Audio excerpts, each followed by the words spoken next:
大家好，本期视频我们继续分析和预测特斯拉股价在2025年4月10日的走势。首先，我们先来回顾一下特斯拉股价在4月9日走势的基本信息。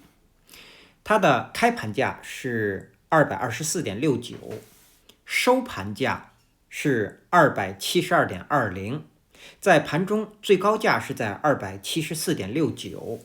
最低价是在223.88。那在盘中，它的最高值与最低值之间的负值是达到了51个点。我们会看到它的收盘价是又重新站上了各条均线值。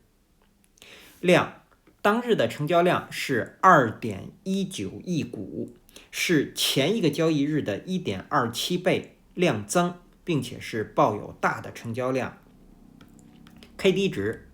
我们会看到快线是上穿了慢线，双线是上行，那这样的信息说明股价出现了反转向上。MACD 也是快线上穿了慢线，双线上行，并且在零轴的上方呢出现了微小的绿柱。那这样的信息说明目前股价又在开始向多头趋势发生转变。好，接下来我们来看看 K 线信息。在4月9日生成的这根 K 线叫做实体长绿 K 线，它是一根上涨的 K 线，它所处的位置呢是在股价下跌后出现横盘的走势之后的反弹中。那当日的这根 K 线它是一个高开盘，开盘之后股价在开盘价的附近出现了震荡。我们来看看分时图。那开盘之后，股价是在226到236之间呢进行了这样的一个震荡，然后在午盘之后股价是突然被拉升。那不仅股价重新站上了各条均线值呢，还站上了上方的几个压力位。我们再回到日 K 线图，我们会看到是站上了前面这根 K 线的最高250，例如还有一个上方在4月4日这根 K 线的最高，在这个地方是有一个小的缺口，是在261附近，也就是股价是一路突破了各条均线值和这两个关键的压力位，然后呢上方最后是在276附近遇到了压力，最后收盘价是收在了当日 K 线顶部的附近，生成了这样一根实体长绿 K 线，并且呢成交量是抱有大的成交量。那出现这样的走势和这样的成交量，说明当日这根 K 线它是一根宣示上涨的 K 线。那日后股价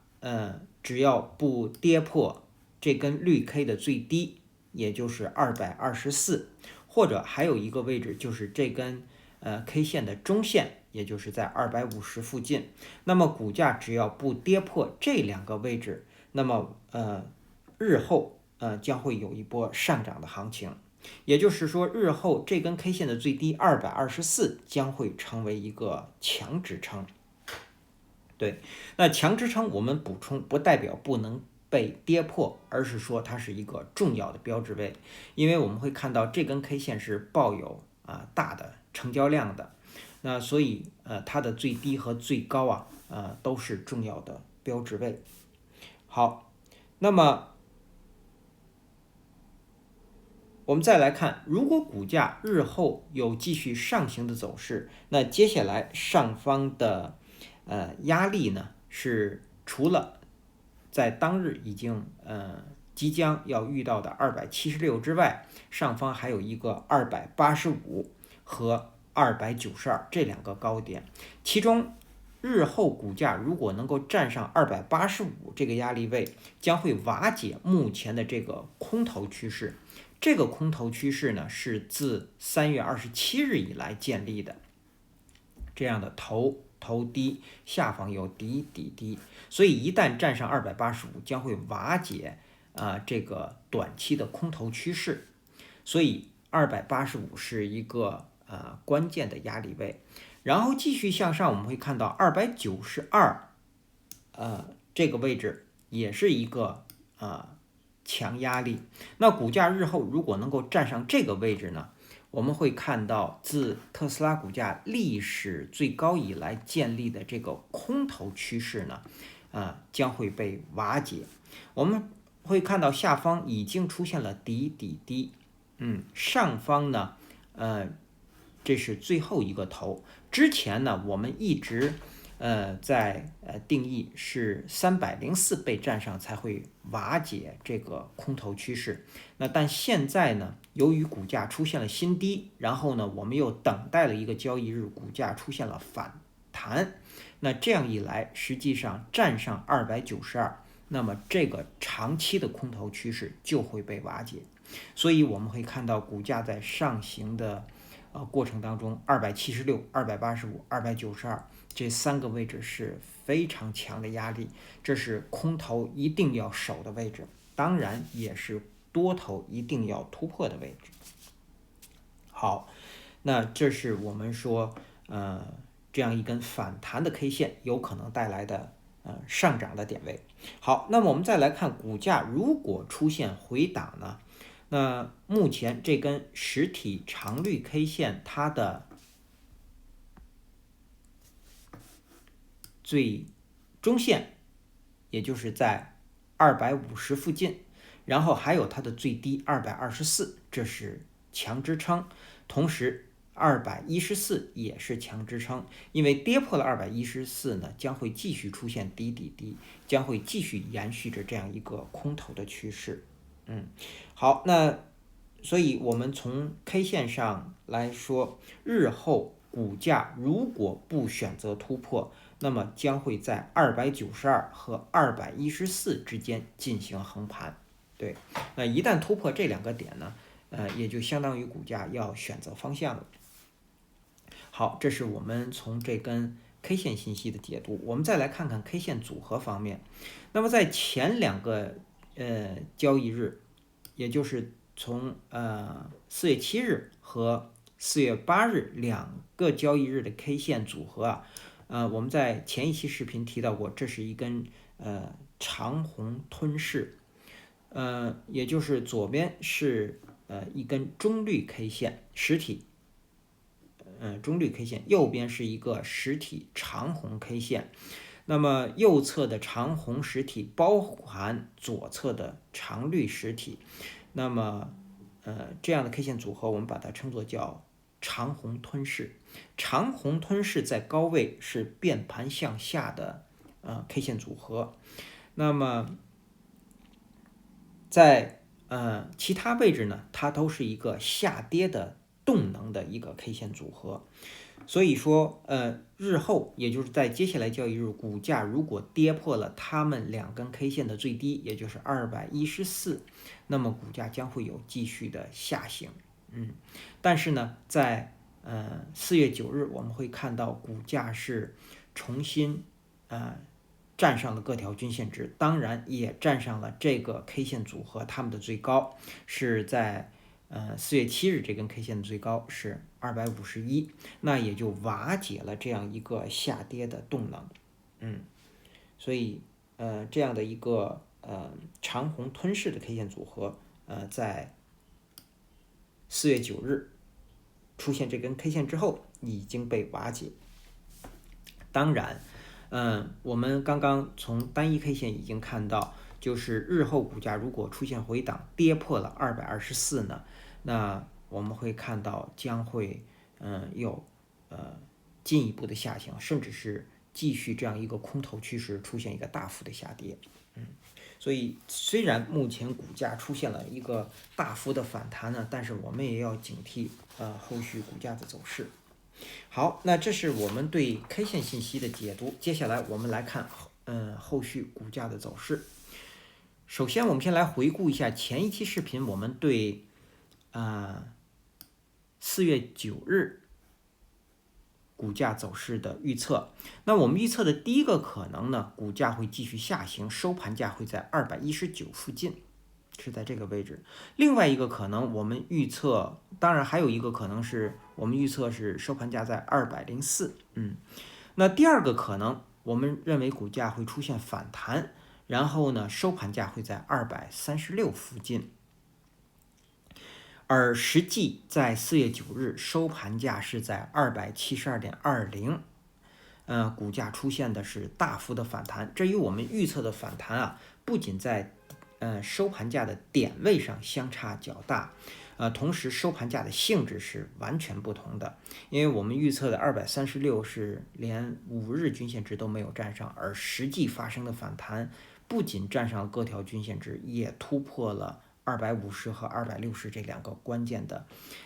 压力位。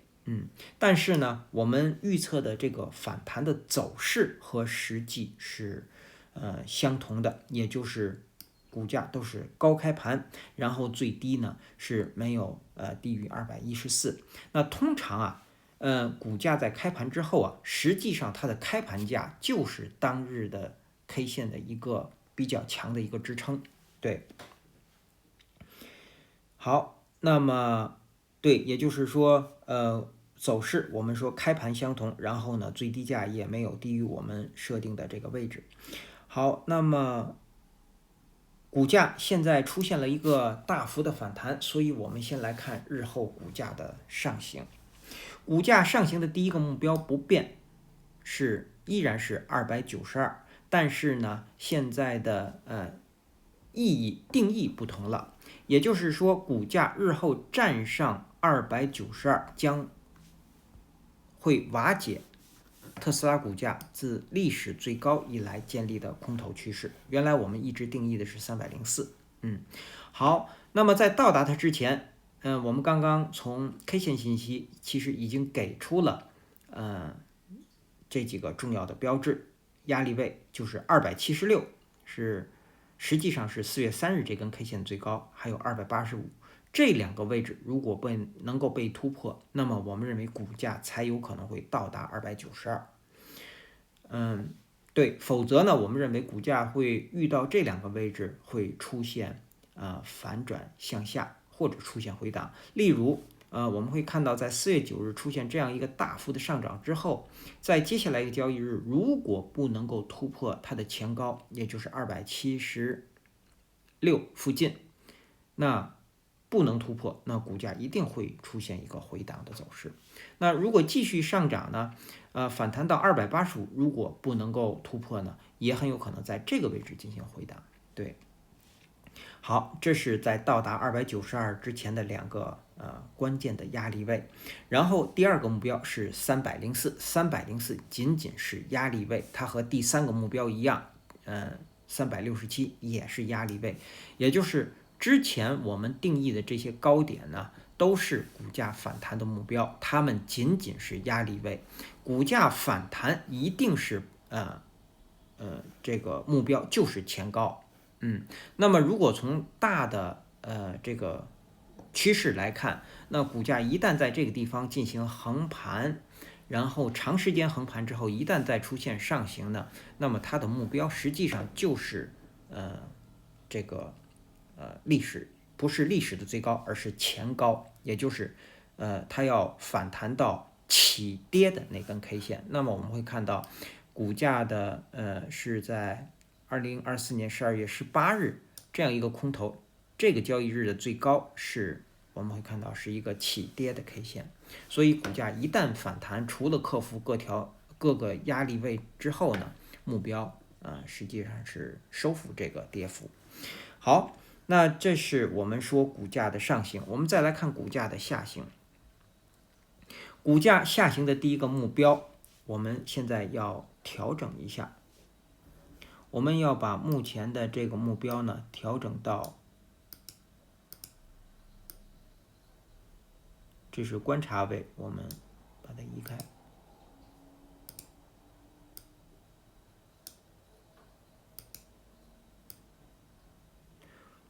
那么这个目标呢，我们要把它调整到是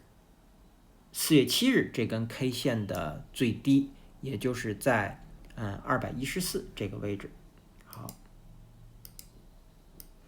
那跌破这个位置呢，就是要再次出现低底低，然后呢继续目前的这个长期的空头趋势。所以这个位置呢，就是一定是空头的目标。好，那当然在到达它之前啊，上方是有很多支撑位的，并且是比较强的支撑。一个是这根 K 线的中线250，还有这根 K 线的最低224，这都是强支撑。当然还有各条均线值。好，那么216被跌破之后，当然继续向下的第二个目标依然是182，然后第三个目标是138。好，这是我们说日后股价的上行和下行。我们再来看在4月10日盘中我们要关注的位置。之前我们给的观察位是前面这个交易日 K 线的最低是在217附近。那么到了4月10日我们要给出的观察位呢是在272附近。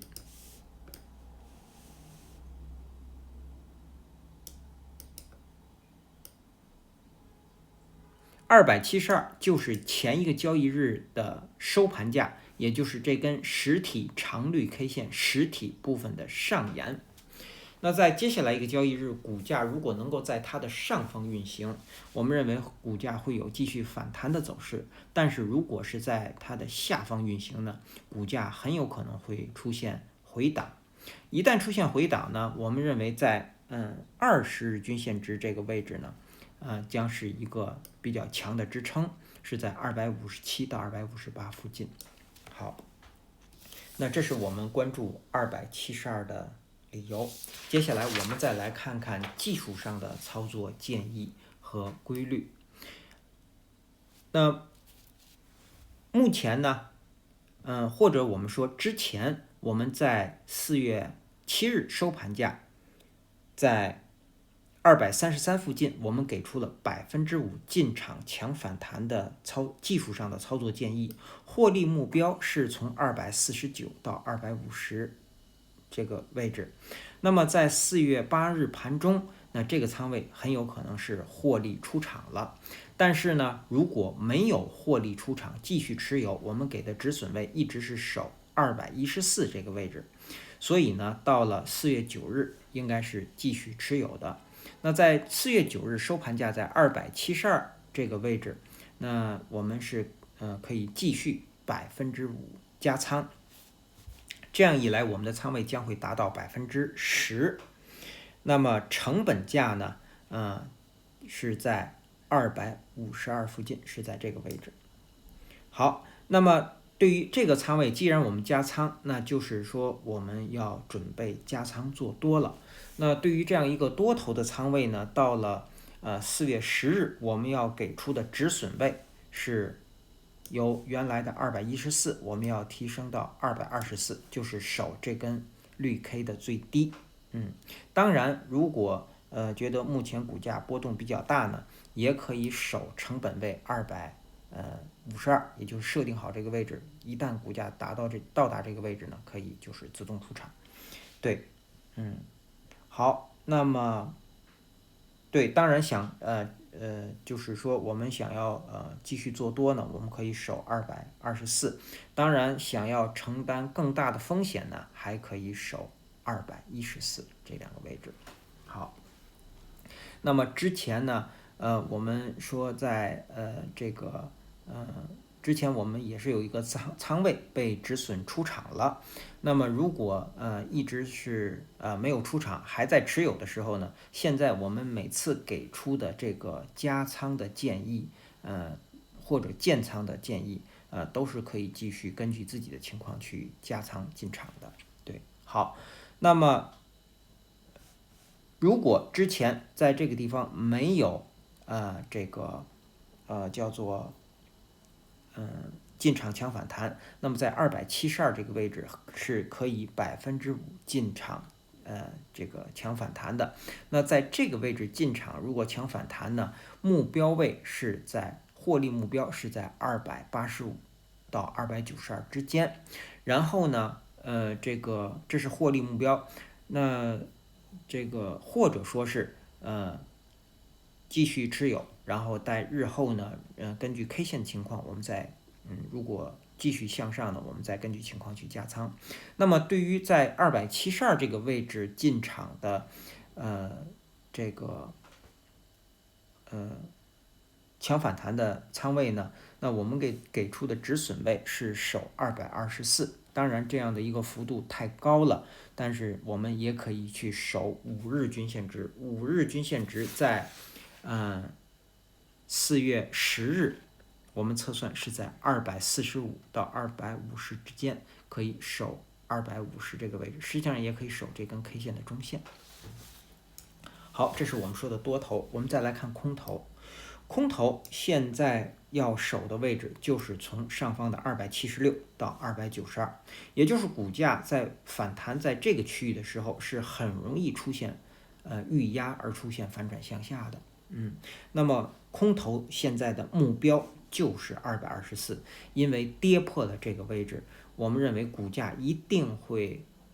或者说是有很大的可能会跌破214的，因为在当日的这根 K 线的成交量是非常大的。我们也会看到还有一个K 线，就是在4月2日这根 K 线也是抱有大的成交量。那股价在之前几个交易日一直是跌破这个位置的，实际上已经瓦解了这个位置，对，也就是瓦解了这个大的成交量，出现了大量的换手。然后呢，股价日后如果是出现下行跌破了224，那我们会看到在近几个交易日这样大的成交量呢，说明又出现了再次的换手，那股价很有可能会继续下行。好，那这是我们说的多头和空头。接下来我们再来看看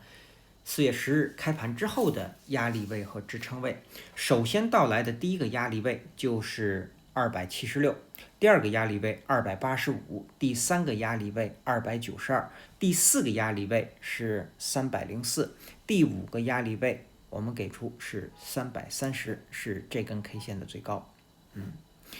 这根 K 线我们会看到是2月25日这根 K 线的最高。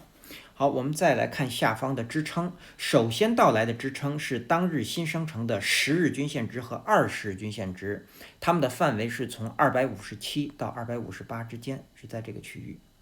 第二个支撑是当日新生成的5日均线值，是从245到250，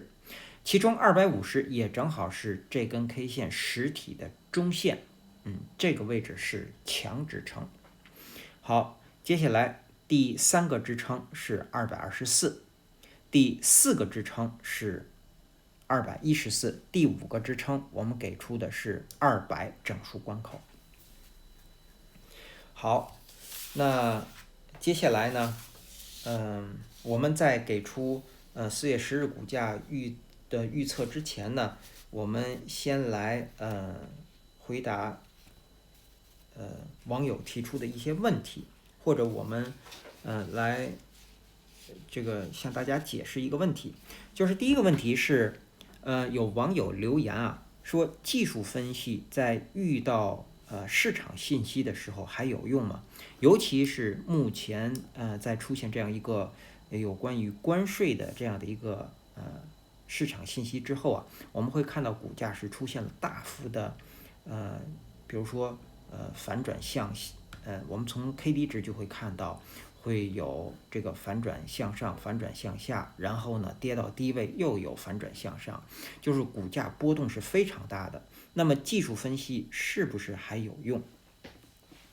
那么根据这个问题呢，我们给出一个例子，我们就以4月9日新生成的这根 K 线我们为例，我们来看看分时图。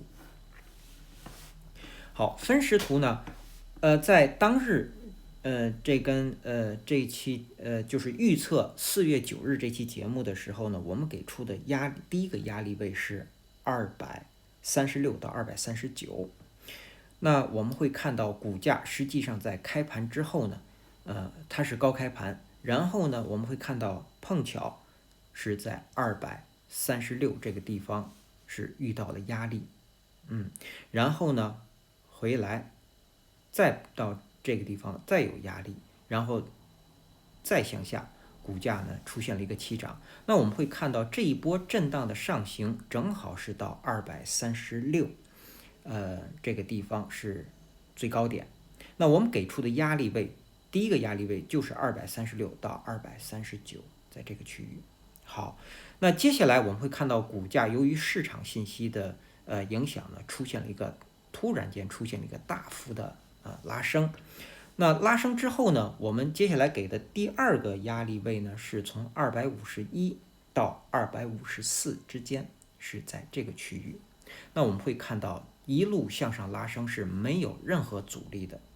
从236之后，那一直到252之后，251、252之后，我们会看到在这个地方出现了一个震荡，那也碰巧是我们给出的251到254之间，在这个地方是有一个停顿，然后股价经过在这个地方停顿之后，又突然被拉抬到下一个台阶，我们会看到是在261，实际上是前面会有一个小的缺口，那么261，这是我们给出的第三个压力位，也是在这个地方遇到的压力，股价又出现了回档休息，然后呢，接下来继续震荡上行。那么继续向上呢，我们会看到这一波是股价震荡上行，上方呢是在我们给出的第四个压力位是276，实际上股价在到达这个位置也是到尾盘了，也就没有继续向上攻，所以最后呢收盘价是收在了当日 K 线的顶部。所以我们依据技术 K 线信息给出的这个点位呢，碰巧和这根 K 线在震荡的高点和拉升的高点碰巧都是相符的。那同时我们在当日还给出了支撑位，第一个支撑位就是我们再回到日 K 线图，我们给出的第一个支撑位就是214。那么给出这个214，我们当时的判断是什么？因为在这个地方出现了长红吞噬，因为出现 K 线组合之后啊，那么这个 K 线组合这两根 K 线，无论是哪一根 K 线，它们的最高和它们的最低都是强压力或者强支撑，所以我们在选择支撑位的时候，我们认为这根红 K 的最低如果是低开盘是很容易被跌破的，所以我们取的第一个支撑是这个极强支撑，就是既是 K 线组合的最低，同时我们也会看到是这个趋势的一个最后的一个新出现的一个低点。那么碰巧股价呢在当日并没有出现低开盘，而是一个高开盘。通常股价这个当日的走势和开盘价是密切相关的，因为开盘价将是接下来一个交易日这根 K 线的支撑、强支撑，或者说是一个强压力，所以股价出现了高开盘之后根本就没有回踩我们这个支撑位，而是一路的上行。所以我们通过这个技术分析给出的这些点位我们举这样一个例子，就是在4月9日就是基本上是相符的，或者甚至可以说是完全相符的。好，这是我们举例说明，就是在技术信息在碰到市场信息的时候是不是还有用？好，那接下来呢，我们再来回答一个问题，就是在我们做这个节目的时候，会不断的有就是隔一段时间不断的会网友留言说你在视频当中都说了有向上向下几乎是都说了，而且最后给出的判断呢也是向上向下，然后是等于没说。那么每当遇到这样的网友提出问题的时候呢，我都会去回复。也就是说，我们这个视频节目呢是完全的纯技术分析，就是每次或者每天我在做这个节目的时候，我包括做节目之后，我是不会关注任何市场信息的。比如说在这个软件的右侧，就会有关于特斯拉股价的有资讯，就是网友的留言，还有一些这个就是评论是网友的留言，还有资讯就是一些大的网站或者有的是官方的网站的一些市场信息。在我做节目的时候是不会看这些信息的。比如说有的网友留言，就是4月22日会有特斯拉会有公布财报，那这个信息我之前是根本就不知道的，我还是从网友留言当中才知道的。所以我们在做这个节目的时候呢，是不会看任何的市场信息，包括新闻，但是也很难做到，因为毕竟要看新闻，或者说是听广播，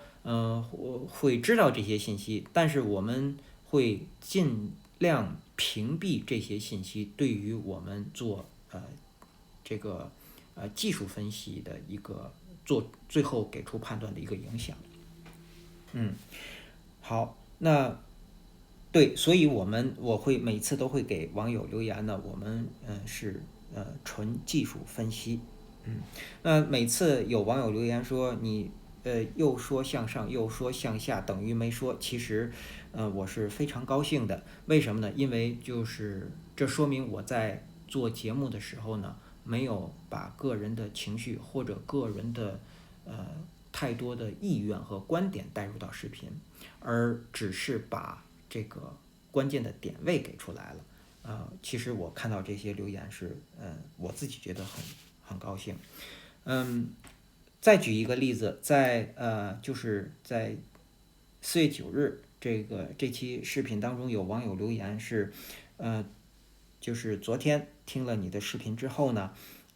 这个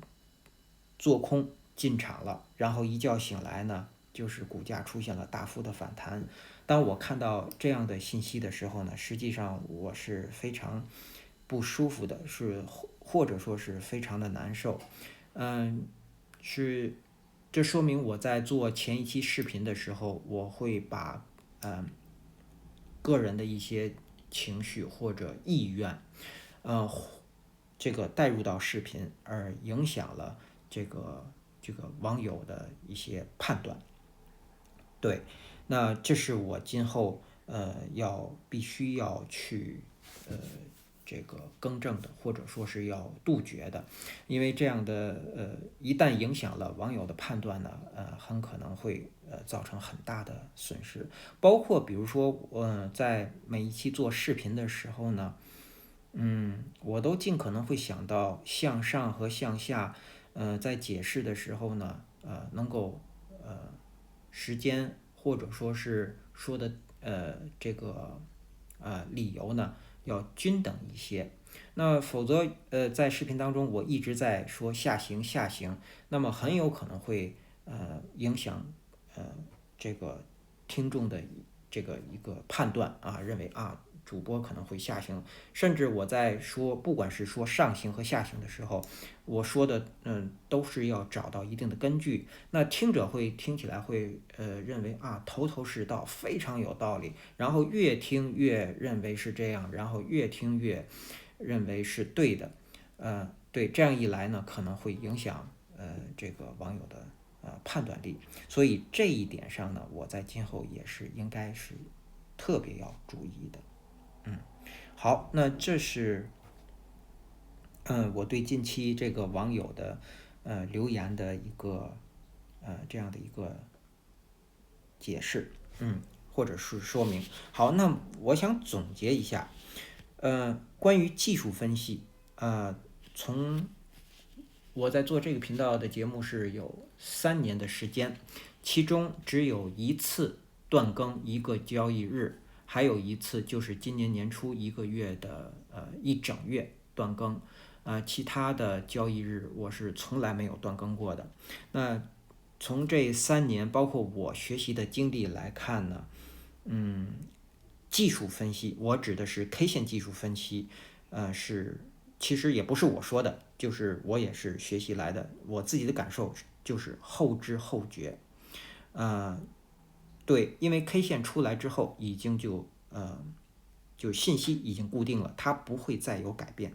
同时呢，我们会根据K 线信息，就是前辈们总结的一些经验呢，就是我们可以根据它去找到规律。那么通过这样的规律，我们是能够再加上均线值的计算。那均线值计算是我自己的一个小的公式，我自己去计算的。那么也就是通过技术分析呢，我们可以找到多空双方关注的点位。那么刚刚我们已经举例了，就是在4月9日盘中的这几个点位。那尤其是呢，在有重大的市场信息或者财报的出现的时候呢，那我们认为股价产生这样一个大幅的波动，那由技术分析出来的这个点位呢，我个人认为是更加重要的。好，那以上呢是我对这几个问题的一个说明。那说明这些问题呢，并不是要强调，我们在做这个频道或者做节目的时候，我们的预测多么的准确啊，不是这样的。我想说明的是，技术分析对于我们找出多空双方的点位，是我的经验是没有问题的。好，那希望呢，上面说明能够解答网友的问题。那接下来我们再来看看4月10日开盘之后，股价的走势啊，压力位和支撑位我们已经说过了。好，在4月10日，例如4月10日，也就是接下来我们给的判断呢，才是我们频道的主观的判断，是我个人主观的判断。那么第一个可能是股价会回档。我们通常在给出2个可能的时候，我会有2种情况，一个呢是我会分出第一个可能、第二个可能，那么它们就是有顺序的。还有一种呢，我会提到，我们给出的判断是，叫做并列的。那并列的呢，就是取决于开盘的走势。好，那么对于4月10日我们给出的判断，第一个判断是股价会回档。如果是这样呢，它将是低开盘，然后开盘之后股价最高会到达275，是在这个位置，然后下方最低会到达251。好，然后收盘价会收在261附近，是在这个位置。那么它的条件是当日必须是低开盘，并且在盘中股价是不可以高于275的，满足了这个条件，才有可能会出现这样的回档。那出现这样的回档呢，我们认为很有可能会有新高的出现，然后呢，股价会回到这个在20日均线之附近，也就是这个位置。好，那第二个可能，我们认为股价会出现继续反弹，或者我们可以把它称作叫上涨。好，如果是这样，它将是高开盘，或者是很小幅的低开盘，然后股价最低会回踩到258，在这个位置。好，上方最高会到达282，然后呢，收盘价会收在279附近。对，那如果出现这样的继续反弹，它的条件是当日在盘中股价是不可以低于258的。满足了这个条件，才有可能会出现这样的上涨。